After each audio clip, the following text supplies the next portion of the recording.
솔직히 좀 억울했어요.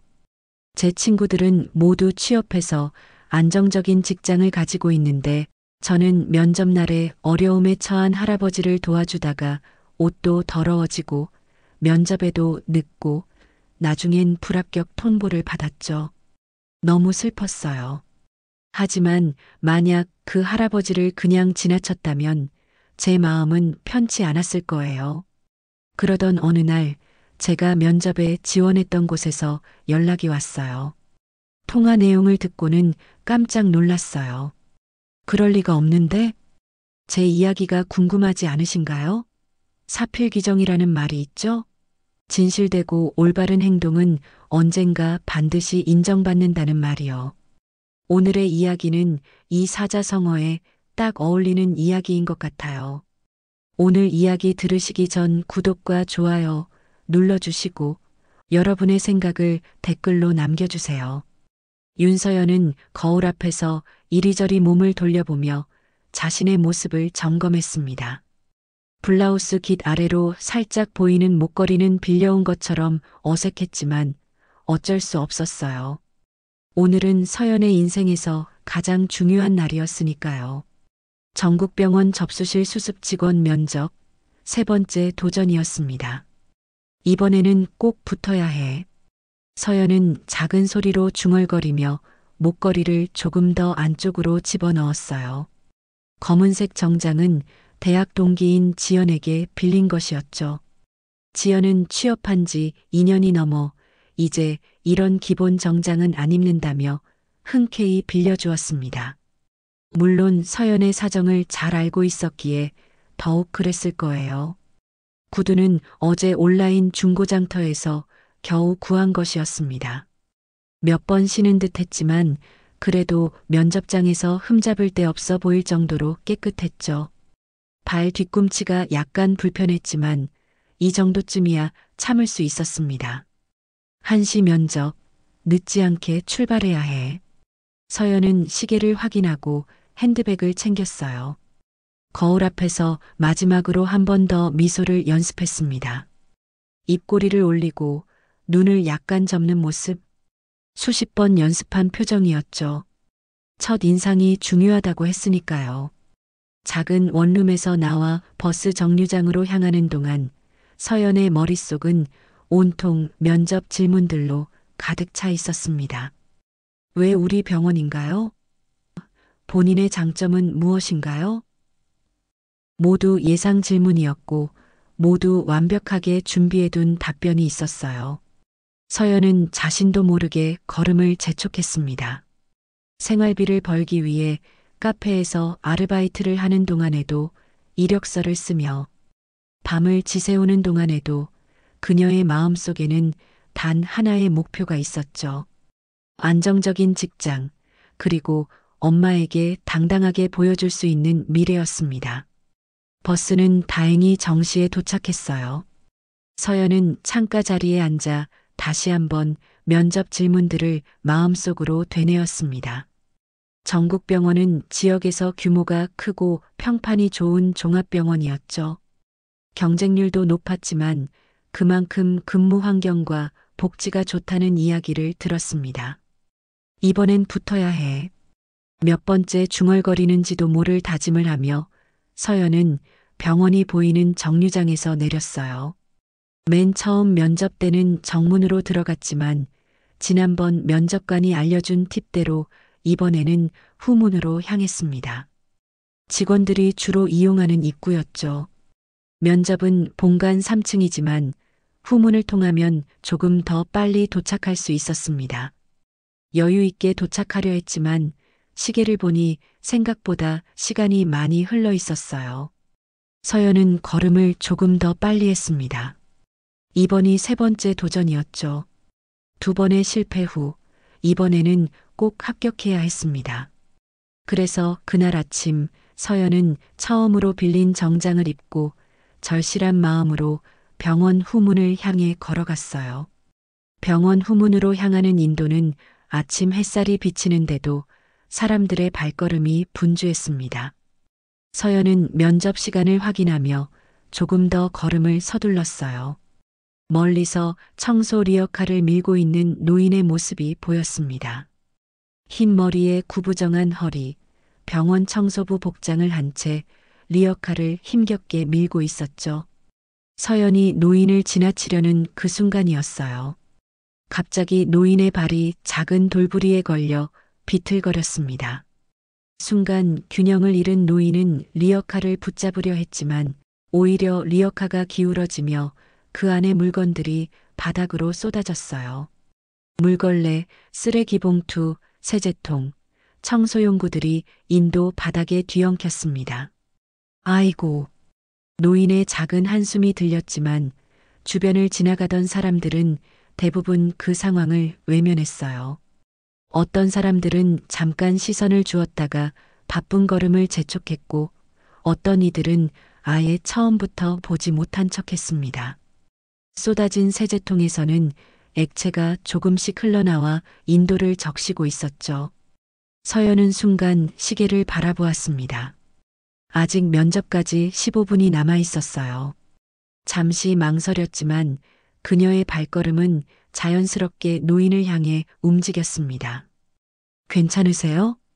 서연은 노인의 팔을 살며시 부축했어요. 노인의 손은 거칠고 주름이 깊었습니다. 오랜 시간 청소 일을 해온 흔적이 역력했죠. 노인은 놀란 듯 서연을 바라보았습니다.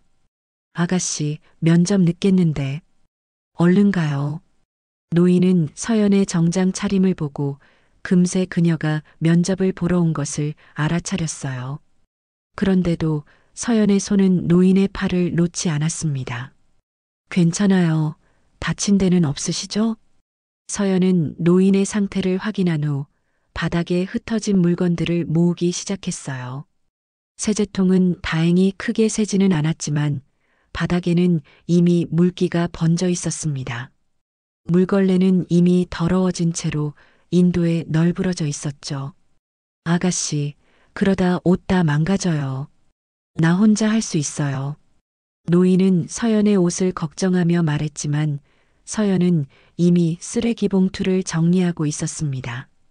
떨어진 물건들을 하나둘 주워 리어카에 다시 담는 동안 서연의 마음은 이상하게도 평온했어요. 면접 시간이 다가오고 있다는 불안감보다 눈앞에 노인을 돕는 일이 더 중요하게 느껴졌습니다. 이런 건 금방 정리할 수 있어요. 혼자 하시기 힘들 것 같은데. 서연은 미소를 지으며 말했어요. 노인의 눈에는 고마움과 미안함이 동시에 번졌습니다. 인도를 지나가는 사람들은 여전히 바쁘게 지나갔지만 몇몇은 서연과 노인을 보며 잠시 걸음을 멈추기도 했죠. 바닥에 흘러내린 세제와 물기가 인도를 미끄럽게 만들고 있었습니다. 이대로 두면 다른 사람들이 미끄러질 수도 있겠다는 생각이 들었어요. 서연은 리어카에서 마른 수건을 발견하고는 바닥의 물기를 닦기 시작했습니다. 그때 시계를 보니 면접까지 10분밖에 남지 않았지만 서연의 손은 계속해서 움직였어요. 물건들은 어느 정도 정리되었지만 바닥에 번진 세제 얼룩과 물자국은 점점 더 넓게 퍼져가고 있었습니다. 특히 병원 출입구 방향으로 물이 흘러가는 것이 보였어요. 이대로 두면 누군가 미끄러질지도 모른다는 생각이 서연의 머릿속을 스쳤습니다. 이거 좀 닦아야겠네요. 서연은 주저없이 리어카에서 물걸레를 집어들었어요. 노인은 놀란 눈으로 서연을 바라보았습니다. 아가씨, 그건 내가 할 일이야. 옷 다 망가져요. 노인의 만류에도 서연은 이미 걸레를 들고 바닥을 향해 몸을 숙이고 있었죠. 서연은 깨끗한 물걸레를 찾아 적신 후 바닥에 무릎을 꿇었습니다. 그 순간 찌익 하는 소리와 함께 스타킹이 찢어지는 것이 느껴졌어요. 면접을 위해 새로 산 스타킹이었는데 오른쪽 무릎 부분이 크게 찢어져 버렸습니다. 서연은 잠시 망설였지만 이내 다시 걸레질을 시작했어요. 세제 얼룩을 닦으면서 셔츠 소매가 젖고 손에는 물때가 묻어갔습니다. 친구에게 빌린 정장 셔츠의 소매 부분에 회색빛 얼룩이 생겨났죠. 누가 봐도 눈에 띄는 얼룩과 찢김이었습니다. 주변을 지나가던 사람들은 정장 차림으로 바닥을 닦고 있는 서연을 의아한 눈으로 바라보았어요. 몇몇은 발걸음을 멈추고 잠시 지켜보기도 했지만 곧 자신의 갈 길을 재촉했습니다.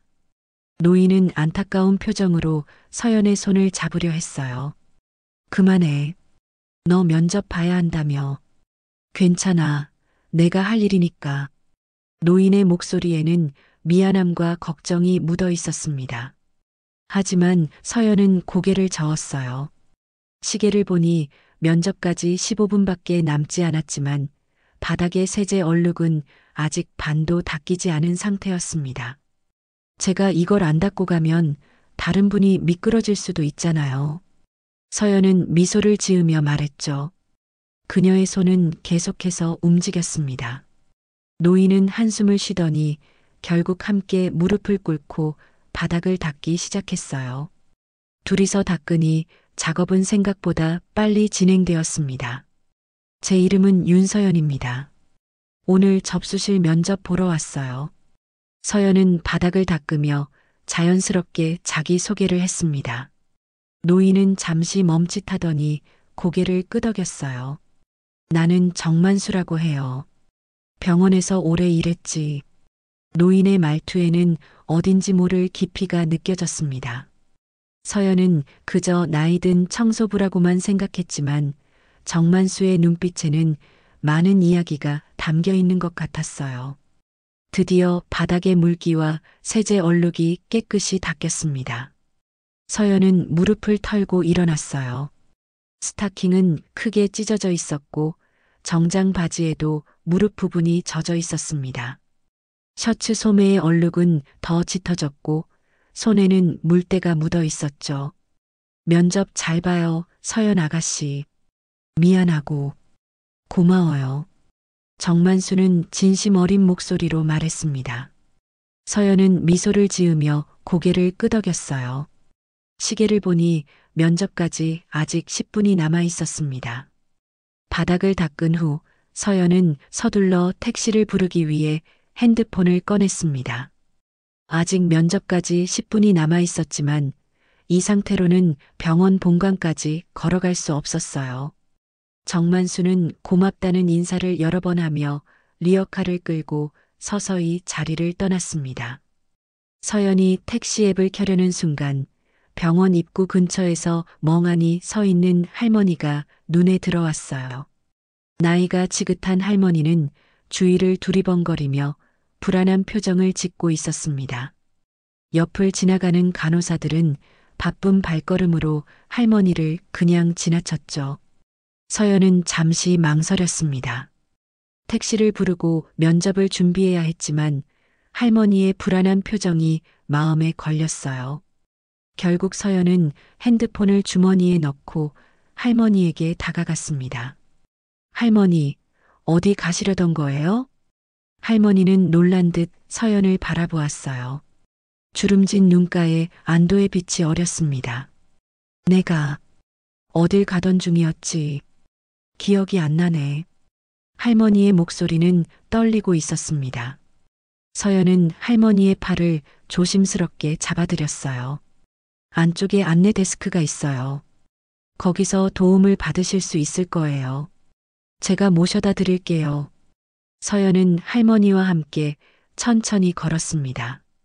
할머니는 때때로 발걸음을 멈추고 주변을 두리번거렸어요. 그때마다 서연은 참을성 있게 기다렸습니다. 우리 아들이 의사라 여기 있을 거라는데. 할머니의 말에 서연은 더 주의 깊게 귀를 기울였어요. 아마도 의사인 아들을 찾으러 온 것 같았습니다.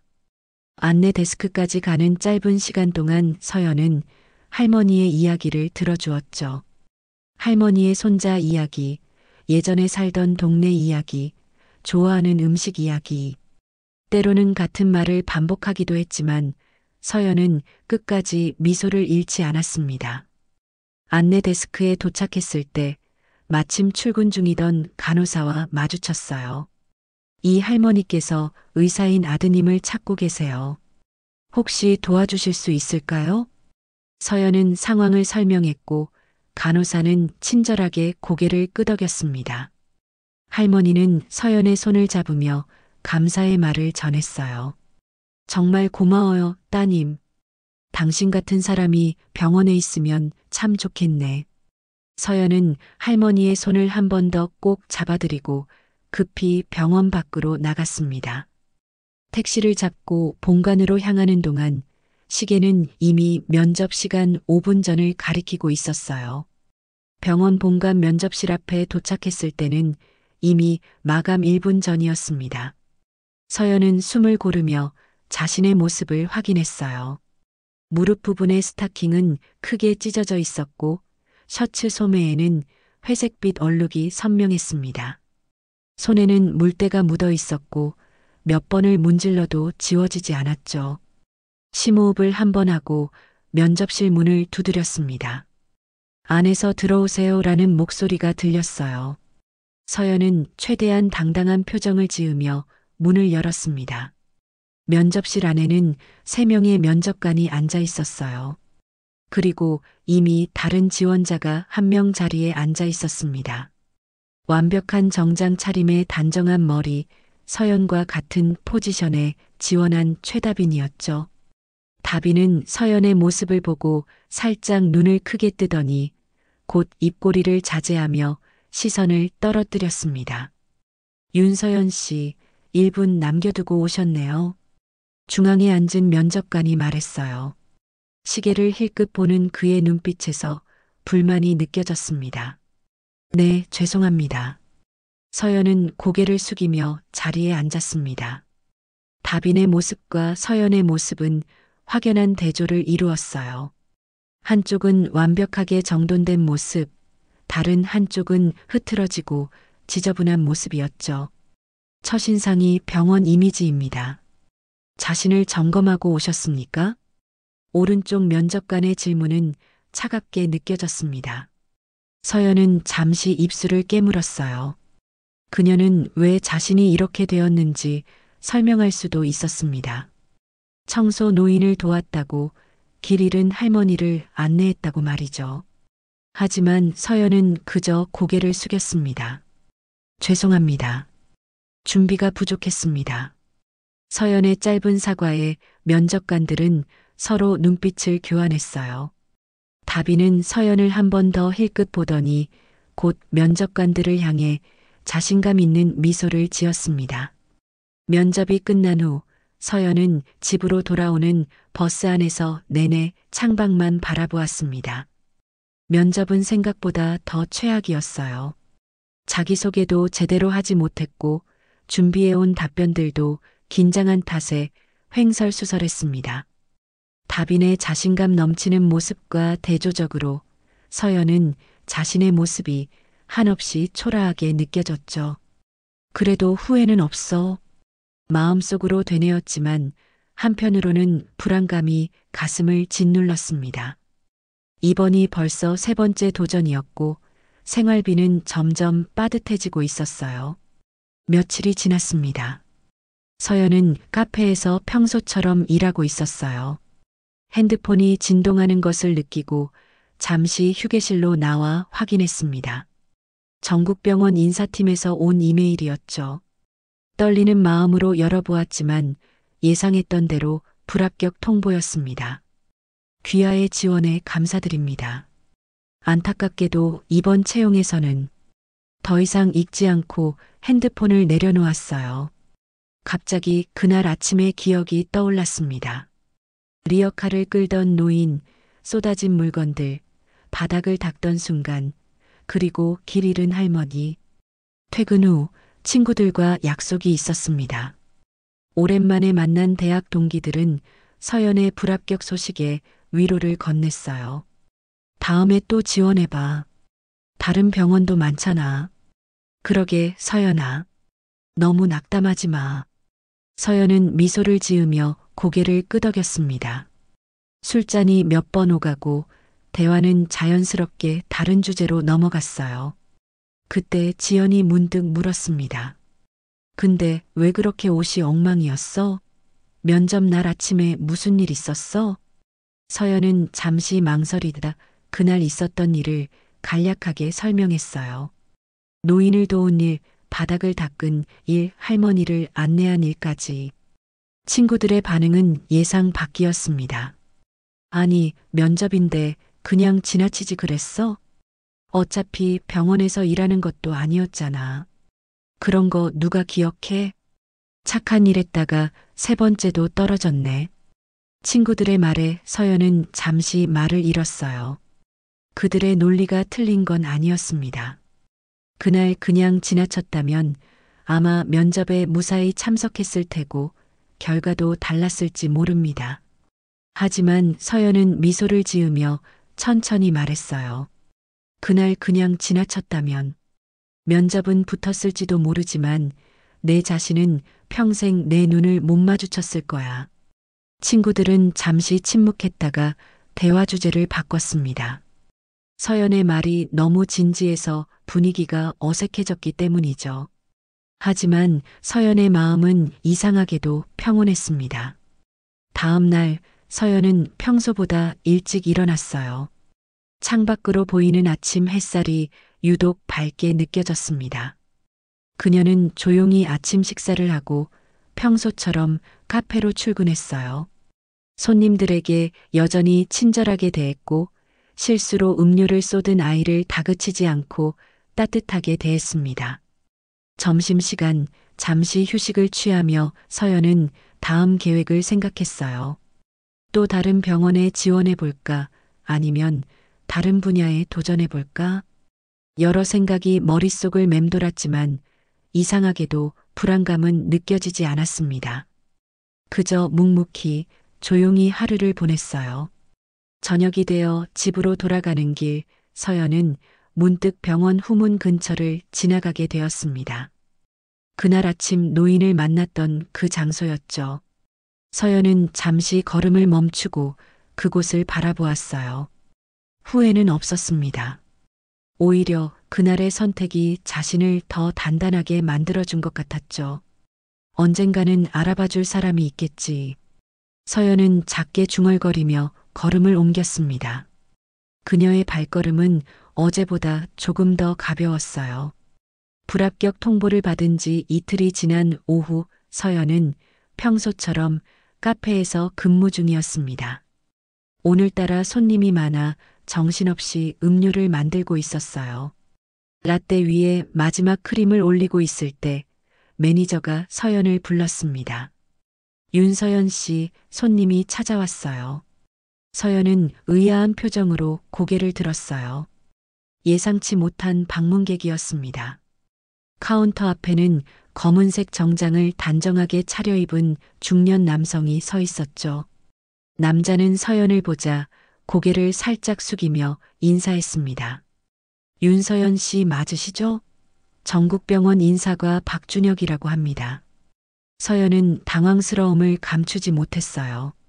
남자는 주머니에서 명함을 꺼내 건넸습니다. 전국병원 인사과 박준혁, 분명 정식 직원의 명함이었죠. 네, 맞습니다만 무슨 일이신가요? 서연의 목소리에는 불안함이 묻어났습니다. 혹시 면접에서 무슨 문제라도 있었던 걸까? 그날 지저분한 옷차림 때문에 병원에 민원이라도 넣은 것일까? 여러 생각이 머릿속을 스쳤어요. 정만수 명예의 사장님께서 윤서연 씨를 뵙고 싶다고 하십니다. 지금 시간 괜찮으시면 모시고 가려고 왔습니다. 서연은 순간 말문이 막혔어요. 정만수? 그 이름은 어디서 들어본 것 같았지만 그가 병원 이사장이라는 사실은 전혀 몰랐습니다. 매니저는 이미 서연에게 눈짓하며 가보라는 신호를 보내고 있었죠. 혹시 정만수 이사장님이라면 병원에 가시면 알게 되실 겁니다. 박준혁의 말투는 공손했지만 더 이상의 설명은 없었어요. 서연은 어쩔 수 없이 앞치마를 벗고 가방을 챙겼습니다. 매니저에게 양해를 구하고 박준혁을 따라 카페를 나섰어요. 바깥에는 검은색 고급 승용차가 대기하고 있었습니다. 운전석에 앉은 기사가 문을 열어주었고 서연은 어색한 표정으로 뒷좌석에 앉았어요. 박준혁도 함께 탔습니다. 차가 출발하는 동안 서연의 마음은 복잡했죠. 병원 이사장이 자신을 왜 찾는 걸까? 면접과 관련된 일일까? 저기, 혹시 이사장님이 저를 찾으시는 이유를 아시나요? 서연이 조심스럽게 물었지만 박준혁은 미소만 지었어요. 이사장님께서 직접 말씀하실 거라 생각합니다. 차는 병원 정문이 아닌 후문으로 들어갔습니다. 서연이 면접 당일 걸었던 그 길이었죠. 병원 뒤편에 위치한 주차장에 차가 멈추고 박준혁의 안내로 서연은 직원 전용 엘리베이터를 탔어요. 엘리베이터는 병원 최상층인 8층으로 올라갔습니다. 복도를 따라 걸으며 서연은 점점 더 긴장되었어요. 벽에 걸린 사진들과 상장들이 이곳이 평범한 사무실이 아님을 말해주고 있었습니다. 마침내 전국병원 명예이사장실이라고 쓰인 문 앞에 도착했어요. 박준혁이 노크를 하고 문을 열었습니다. 서연은 떨리는 마음으로 안으로 들어섰어요. 넓고 고급스러운 사무실 안 창가를 향해 놓인 소파에 누군가 앉아 있었습니다. 그 모습이 서연에게 익숙하게 느껴졌어요. 소파에서 일어나 돌아선 남자는 다름 아닌 며칠 전 병원 후문에서 리어카를 끌던 그 노인이었습니다. 하지만 이번에는 청소부 복장이 아닌 고급스러운 정장을 입고 있었어요. 흰 머리카락은 말끔하게 정돈되어 있었고 손에는 고급스러운 만년필을 들고 있었습니다. 반갑구먼, 윤서연 양. 노인의 목소리는 따뜻했지만 어딘가 위험이 느껴졌어요. 서연은 놀라움을 감추지 못하고 그 자리에 서 있었습니다. 정말 그날의 그 할아버지? 노인은 미소를 지으며 고개를 끄덕였습니다. 그래, 내가 정만수라네. 전국병원 명예이사장이지. 놀랐나? 서연은 혼란스러운 표정으로 그저 고개를 끄덕일 뿐이었어요. 정만수는 서연에게 소파를 가리키며 앉으라고 권했습니다. 내가 누군지 몰라도 도와준 자네. 그래서 내가 다시 사람을 믿고 싶어졌소. 정만수의 말에 서연은 여전히 혼란스러운 표정이었습니다. 무슨 뜻인지 그리고 왜 자신을 이곳에 불렀는지 이해할 수 없었어요. 정만수 이사장과 서연의 대화 중에 사무실 문이 열렸습니다. 중년의 남자가 급하게 들어섰어요. 그는 잠시 서연을 힐끗 보더니 곧바로 정만수에게 다가갔습니다. 아버지, 제가 지금 말씀드릴 것이 있습니다. 그의 목소리에는 다급함이 묻어 있었어요. 정만수는 고개를 끄덕이며 아들을 소개했습니다. 서연 양, 이쪽은 내 아들 정우현이라네. 우리 병원 부원장이지. 서연은 예의 바르게 인사했지만 정우현의 표정은 여전히 굳어 있었어요. 그는 아버지에게 낮은 목소리로 말을 이었습니다. 아버지, 개인 감정으로 채용을 뒤집으시는 건 병원 규정에 맞지 않습니다. 인사팀에서도 난처해하고 있어요. 정만수는 미소를 거두지 않은 채 대답했습니다. 우연아, 나는 감정으로 결정한 것이 아니야. 그날 무릎 꿇고 바닥을 닦던 사람, 병원 접수 창구에 가장 필요한 사람이더군. 정우현은 잠시 망설이다 서연을 바라보았어요. 그의 시선은 의심과 호기심이 섞여 있었습니다. 이때 또 한 명이 사무실로 들어왔어요. 면접 당일 서연을 평가했던 면접관 중 한 명이었습니다. 이사장님, 부원장님, 인사팀에서 보고서를 올려달라고 해서 정만수는 그를 향해 고개를 끄덕였습니다. 김 과장, 자네도 면접관이었지? 윤서연 양에 대한 평가는 어땠나? 김 과장은 잠시 서연을 바라보더니 솔직하게 말했어요. 솔직히 말씀드리자면 스펙은 괜찮았지만 첫인상이 좋지 않았습니다. 하지만 그는 잠시 말을 멈추더니 이어 말했습니다. 이사장님께 들은 이야기를 듣고 생각이 바뀌었습니다. 그녀는 말하지 않았습니다. 대신 손으로 보여줬죠. 그런 사람이 우리 병원 접수 창구에 있다면 환자들에게 좋은 인상을 줄 것 같습니다. 정우현의 표정이 조금씩 누그러졌어요. 정만수는 만족스러운 표정으로 고개를 끄덕였습니다. 그래서 내가 결정했네. 이사장 직속 인성 특채로 서연 양을 채용하겠네. 다음 주부터 출근할 수 있겠지? 서연은 놀라움을 감추지 못하고 자리에서 일어섰어요. 이런 전개는 꿈에도 생각하지 못했습니다. 정말 감사합니다. 제가 열심히 일하겠습니다. 서연의 눈에는 눈물이 맺혔어요. 그날의 선택이, 그녀의 진심이 누군가에게는 닿았던 것입니다. 일주일 후 서연은 전국병원 프런트 데스크에 서 있었습니다. 단정한 유니폼을 입고 어깨를 펴고 서 있는 그녀의 모습은 자신감이 넘쳐 보였어요. 첫 출근이었지만 마치 오래전부터 이곳에 있었던 것처럼 자연스럽게 환자들을 맞이했습니다. 안녕하세요. 전국병원입니다. 어떻게 도와드릴까요? 서연의 미소는 진심이 담겨 있었어요. 환자들은 그녀의 친절함에 편안함을 느꼈습니다. 점심시간이 다가올 무렵 병원 로비 한편에서 익숙한 모습이 눈에 들어왔어요. 정만수 이사장이 환자 복장을 하고 리어카를 밀고 나타났습니다. 청소도구들이 가득 담긴 리어카를 천천히 밀며 로비를 가로질러 가고 있었죠. 사람들은 무심코 지나쳤지만 서연의 눈에는 곧바로 그가 누구인지 알아보았어요. 정만수와 서연의 시선이 마주쳤습니다. 서연은 카운터에서 나와 그에게 다가갔어요. 정만수는 미소를 지으며 서연을 바라보았습니다. 그날 병원 후문에서 처음 만났을 때와는 다른 서로를 알아보는 시선이었죠. 서연이 먼저 입을 열었습니다. 어서 오세요, 정만수 회장님. 오늘은 제가 먼저 인사드릴 차례네요. 정만수는 환하게 웃으며 고개를 끄덕였어요. 그의 눈빛에는 서연에 대한 뿌듯함과 자랑스러움이 가득했습니다. 서연 양, 오늘도 환자들에게 그 따뜻한 손길을 보여주고 있구먼. 서연은 미소 지으며 대답했어요. 네, 회장님 덕분에 제가 진짜 하고 싶었던 일을 하게 되었습니다. 정말 감사합니다. 두 사람의 만남은 우연이 아니었을지도 모릅니다. 어쩌면 세상은 진심을 다하는 사람들을 위해 준비된 작은 기적들로 가득 차 있는지도 모르죠. 이 이야기가 마음에 드셨다면 구독과 좋아요 부탁드립니다. 따뜻한 감동을 전하는 더 많은 이야기로 찾아뵙겠습니다.